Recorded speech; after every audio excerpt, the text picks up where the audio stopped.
With me now, Philip Ingram, former British Army intelligence and security officer. So, Philip, let's start by talking about these attacks in the early hours of the morning for Ukrainians.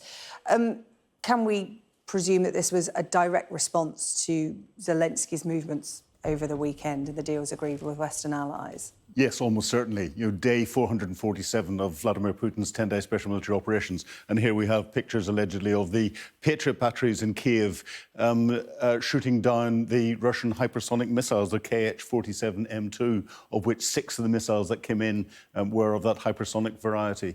And it's the only response, really, the Russians have got whenever Zelenskyy is out interacting with the international community. The international community are giving him anything. And they even got upset at Eurovision. At the weekend, they attacked Ternopil, which is the hometown of the Ukrainian Eurovision Song Contest entry group that was there. So he's got nothing else, really, apart from this. Has the Ukrainian counteroffensive started? Because obviously the fighting continues, but in terms of reacting to what Kyiv felt last night, what's happening?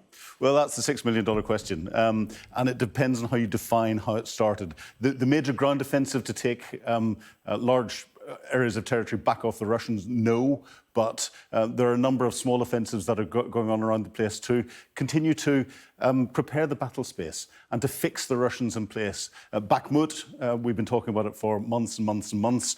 The Wagner private military company are still attacking into the centre of Bakhmut and pushing in through there and gaining tens of metres.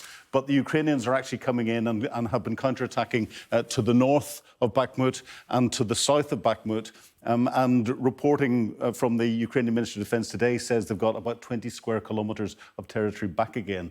This is a fixing operation. It's fixing the Russians' attention, both from a military perspective and a psychological perspective in this area, as the Ukrainians prepare for potential counteroffensives, either here, if they can get through, or elsewhere.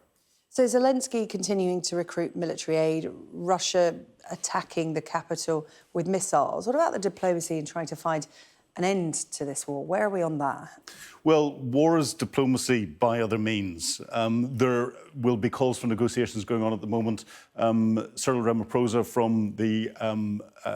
from South Africa has got a South African delegation of leaders that are going to go to Kyiv and to Moscow to try and put in a peace initiative. However, for a peace initiative to work, the conditions on the ground have to be right, and those conditions on the ground aren't right. We have to see a Ukrainian ground counteroffensive to push the Russians out, because Vladimir Putin doesn't want to give up what he's got. And that counteroffensive will either come in through Kharkiv in the north to take a big chunk of territory back again to start with, Bakhmut, as we've been talking about, or down in the south, potentially from Zaporizhia down to Mariupol or Miliopol, and try and split that land bridge from Crimea up into the Donbass region. This has to happen, I think, before the Ukrainians will even think that they're in a position to carry out any negotiations.